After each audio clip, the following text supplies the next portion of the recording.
The NHRA Full Throttle Drag Racing Series. We are going 4 wide at ZMAX Dragway. Look at Tony Schumacher. Look at that giant engine behind him and all of its horsepower. There is a lot of horsepower in 4 wide racing, but you won't believe what it all adds up to.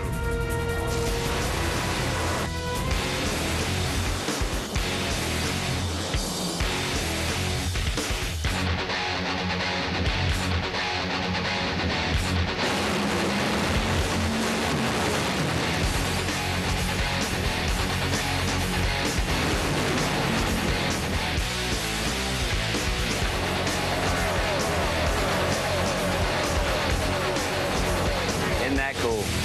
Oh, you got that right. We're talking major horsepower. Think how much horsepower is right down there below right now. Well, it's time for a Lincoln Tech Fix-It Pit Report. Mike Dunn and Guido Antonelli are going to talk head gaskets. Well, the head gasket is used to seal the cylinder head to the engine block. And Guido, how does that actually happen? Well, the head gaskets are copper, and there's 2 different types. There's a half-hard copper, and then there's a soft copper. Here at John Force Racing, we use the half-hard.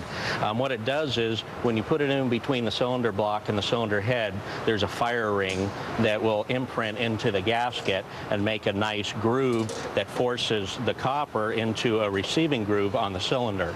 And what it does is, it hopefully, if everything's torqued properly in a good sequence, then it keeps all the compression and combustion in the cylinder. Now, not only do you use it to seal the engine, but you also use it as part of a tuning process in between rounds. A lot of times I see you changing the thickness of the head gasket. Why is that?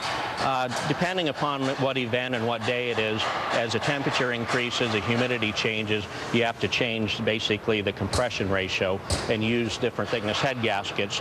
We run anywhere from 50 to 90 thousandths thick gaskets, and you use it as a tuning tool, and the thicker you go, the lower the compression is, the more volume that is left in the cylinder. Dave Reef has the professor. Get used to this. Warren Johnson in a Chevrolet. Are you kidding me? The guy who made so much hay in Pontiacs and Oldsmobiles had a car get away from you upside down in Atlanta. But I want to talk more about going into this 4-wide race. You did this 40 years ago. Unfortunately, I did it 40 years ago. There was a track in Ohio, Salem, Ohio, Dragway 42, which was a dedicated 4-lane racetrack. Minnesota Dragways was wide enough to run 4 cars at a time. No guardrail between anything. In fact, it was just sand on both sides, so this is nothing new to me. You mentioned, unfortunately, you've done this before? Yeah. Well, I'm kind of dating myself, I guess.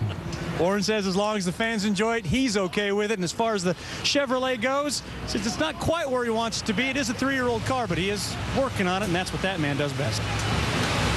And down in Sean Langdon's pit, and Sean getting ready to move on to the semifinals. First thing you said to me when I came into the pits, man, it feels good to win another round. Being Pomona, you went to the final. You guys getting things turned around today?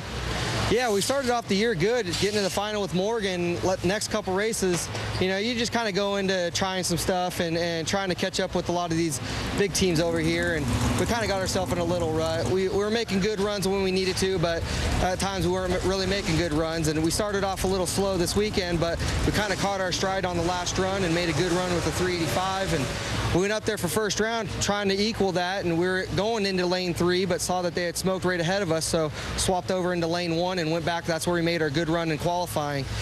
But we're just trying to get this car going back, make it consistent again, get the hot rod going back in it, and try to get in this winner circle, you know, try to do what we did in Pomona and get this thing going. But thank you to everybody that's supporting us, Toyota, Lucas Oil, Mav TV, and we just trying to go some rounds for them.